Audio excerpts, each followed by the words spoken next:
Today we're going to look at how to record our slideshow in PowerPoint.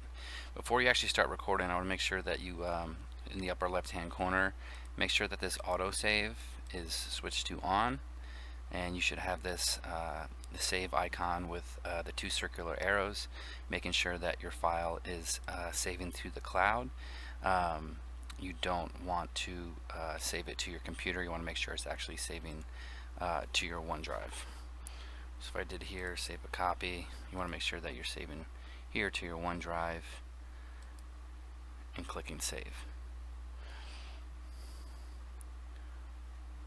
And here I got a little message that it's automatically saving, so you don't have to worry if you do lose some work. Hopefully it's just the one slide that you're recording and not your entire presentation. So now that we got that autosave out of the way, today we're going to be under the slideshow tab, and here is the record slideshow button.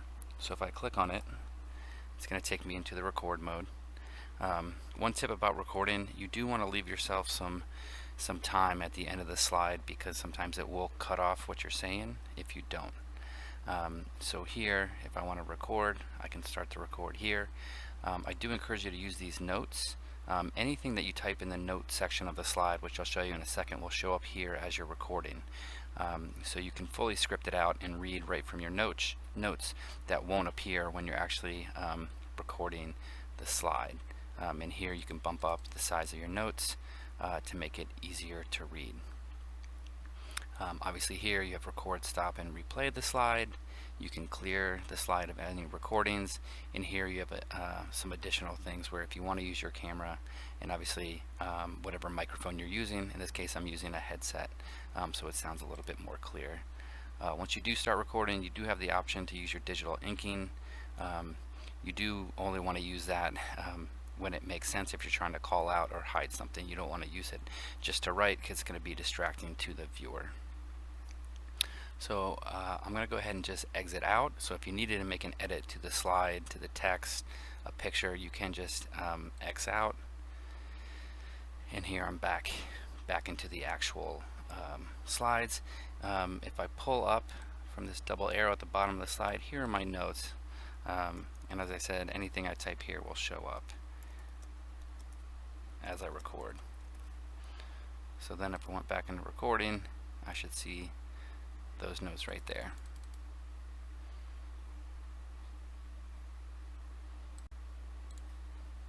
So here my presentation, I've finished recording, it's absolutely perfect, and I want to save it, publish it so I can share a link with my teacher.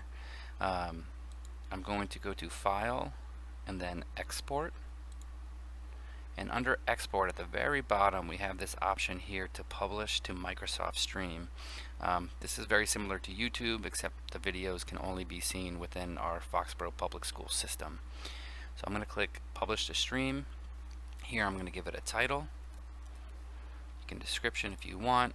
I would allow everyone in the organization to see the video. You don't need to upload the original PowerPoint file unless your teacher has asked you to do so. And then I'm going to click on Publish. And what I want to do is watch down at the bottom.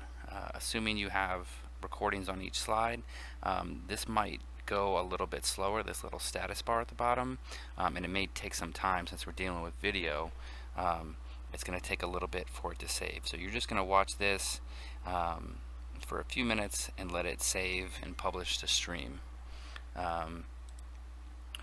Once it does save to Stream, I'm going to show you how to copy that link from Stream.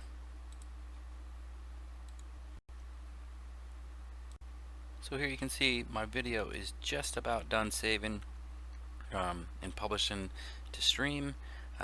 So now it just changed to uploading it to Stream. So I'm going to go ahead and log into my email account and click on my waffle, and I'm going to choose Stream.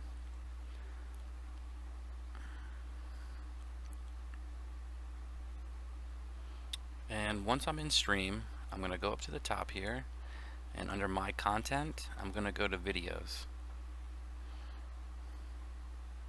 So here you'll see the video that I just saved, and it's still processing. For the purpose of this video, I'm just going to show you how to grab a link once it's done uploading. All you're going to do is click on the dot dot dot, or actually go into the video, and you're going to find the direct link to the video and copy that, and then you can paste that into a form or turn it into your teacher however they've asked you to do so.